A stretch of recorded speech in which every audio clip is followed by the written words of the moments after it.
Evening, 12 rounds of boxing for the undisputed heavyweight championship of the world. In 1989, Mike Tyson was set to face a boxer with a bodybuilder's physique, Frank Bruno. Not only was Bruno physically intimidating, but he was also ferocious inside the ring. At the time, he had an impressive record, 31 knockouts from 32 fights.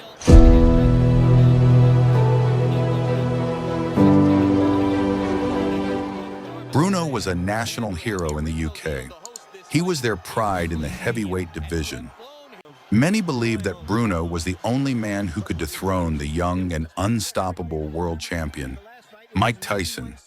In 1988, the British public was stunned when the Bruno versus Tyson fight was officially announced. It was initially scheduled for October 8th at Wembley Stadium. Tyson, just 21 years old at the time, already held every major heavyweight title: WBC, WBA, IBF, and most recently, the ring title, which he took from Michael Spinks in July 1988.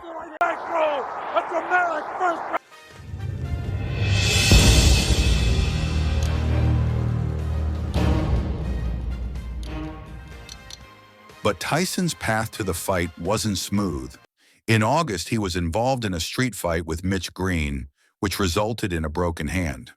A month later, Tyson was in a car accident and briefly lost consciousness. Then came marital issues. His wife, Robin Givens, filed for divorce, and Tyson was ordered to pay $121 million in a defamation lawsuit. Due to these complications, the highly anticipated fight at Wembley was canceled and moved to the United States. Las Vegas Hilton, to be precise. The new fight date, February 25th, 1989. Despite the venue change, excitement remained sky high. Around 2,000 British fans flew to America to witness this historic bout live.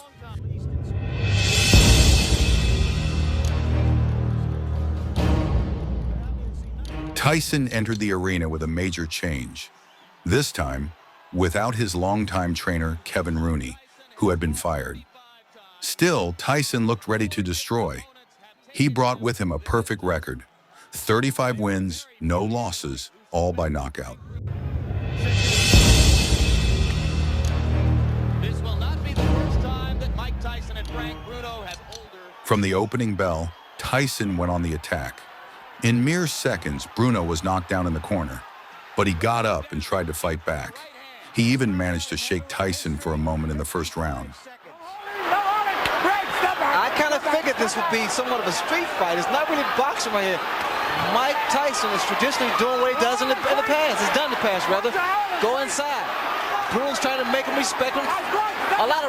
However, Bruno let his emotions get the better of him, delivering a dangerous punch to the back of Tyson's head, costing him a point. Bruno slowly began to find his rhythm, but Tyson kept pressing. As the rounds progressed, Tyson's relentless pressure began to wear Bruno down. Then came round 5. Solid left hook inside. And an uppercut with the right. And Bruno is wobbled again. Bruno will try to hold on. Tyson tries to get punching room and hits Bruno with an elbow in the mouth.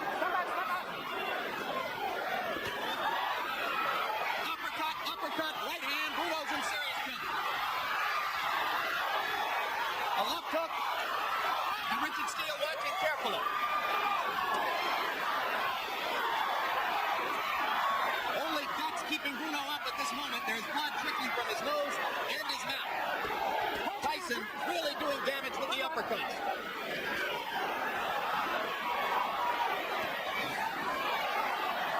Just missed with the right. Trying to land the one haymaker.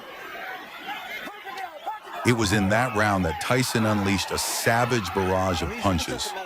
Bruno could no longer defend himself. The referee stepped in and stopped the fight. As Terry Lawless throws in the towel simultaneously. That was that shot, Jim. That double. Was this harder than you anticipated? No, not at all, because I knew. Tyson had won by knockout, again. It was the peak of his reign as the undisputed heavyweight champion.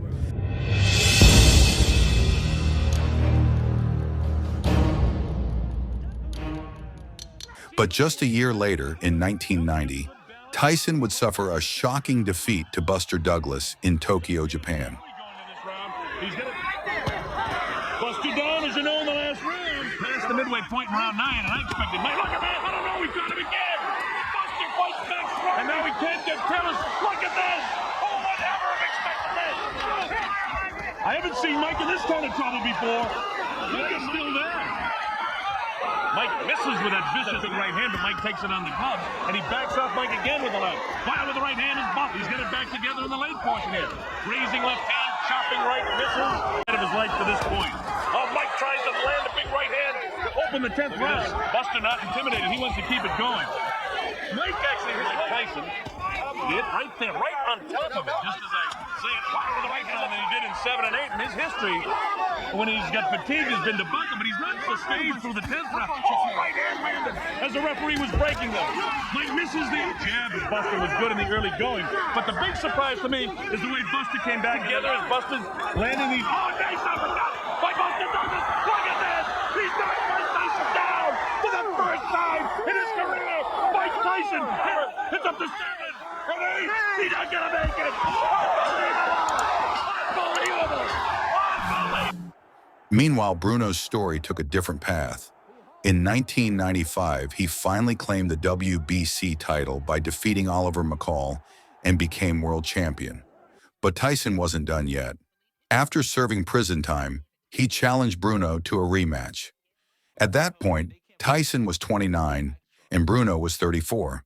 Bruno agreed to the fight, confident he could handle Tyson, who many believed was past his prime.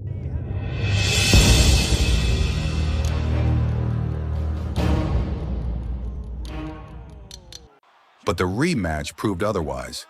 Tyson came in with a new strategy, calculated but still ferocious.